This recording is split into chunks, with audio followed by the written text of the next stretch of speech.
Assalamualaikum warahmatullahi wabarakatuh. Perkenalkan, nama saya Safira dari IAIN Langsa, Unit 2 semester 6 Prodi PGMI. Di sini saya akan menyelesaikan tugas final yang diberikan langsung oleh dosen pengampu saya, yaitu Bapak Yustizar MPDI, di mana tugasnya disuruh menyelesaikan atau memaparkan satu saja makalah yang sudah dipresentasikan. Yang akan saya paparkan adalah makalah saya sendiri, yaitu di kelompok 3 yang judulnya Sejarah Nabi dalam Membangun Masyarakat Melalui Kegiatan Ekonomi dan Perdagangan. Bicara soal sejarah, cara berdagang Nabi itu, Nabi ialah seorang pedagang yang sejati. Disebutkan dalam sejarah bahwa beliau memulai bisnisnya sejak umur 12 tahun. Beliau dikenal sebagai pedagang yang jujur, ramah, bahkan sukses. Kesuksesan Nabi Muhammad SAW dalam berwirausaha tidak hanya sekedar dalam materi saja, tapi juga dalam keberkahan rezeki yang diperoleh serta memupuk tali persaudaraan antar umat muslim. Berikut ini beberapa cara berdagang Nabi Muhammad SAW yang bisa kita contoh untuk mengembangkan bisnis agar lebih sukses dan diridai Allah Subhanahu wa taala. Yang pertama, diniatkan karena Allah Subhanahu wa taala. Yang kedua, bersikap jujur. Yang ketiga, menjual barang berkualitas bagus.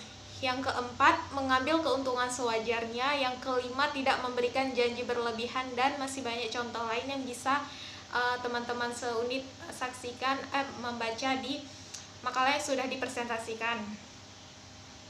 Kemudian selanjutnya, kegiatan pengelolaan ekonomi. Sistem perekonomian pada masa Nabi Muhammad SAW merupakan sistem ekonomi yang berdasarkan syariat Islam dan berlandaskan Al-Quran dan Sunnah Rasul. Rasulullah memulai implementasi perekonomian Islam sejak diutusnya beliau sebagai utusan Allah Subhanahu wa taala pada usia 40 tahun. Sistem perekonomian Islam tampak cerah bukan pada masa Mekah, namun mulai pada masa Madinah atau hijrahnya Rasulullah ke kota Yastrib, Madinah.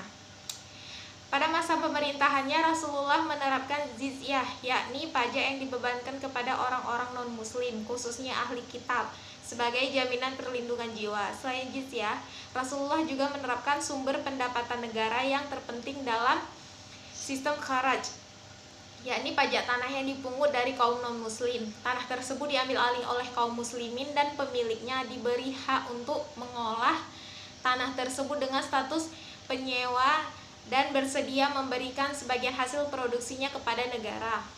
Di samping itu, bukan hanya non-muslim yang dikenakan pajak, umat Islam pun dikenakan pajak yang sama dengan kharaj, yakni unsur dari hasil pertanian dan buah-buahan. Kemudian, cara membangun sistem perdagangan. Kehidupan manusia ini tidak lepas dari kegiatan ekonomi. Hal ini tak bisa terpisahkan karena sifat manusia saling membutuhkan. Tata niaga atau perdagangan merupakan aspek yang penting dalam Islam. Tak tanggung-tanggung Rasulullah SAW bahkan menjadi tokoh panutan utama dalam mengimplementasikan pola perdagangan yang baik yang dapat ditiru oleh kaum muslimin dan dunia. Dalam buku Muhammad sebagai seorang pedagang karya Afzalur Rahman, setidaknya terdapat beberapa hal yang diperhatikan Rasul dalam perdagangannya.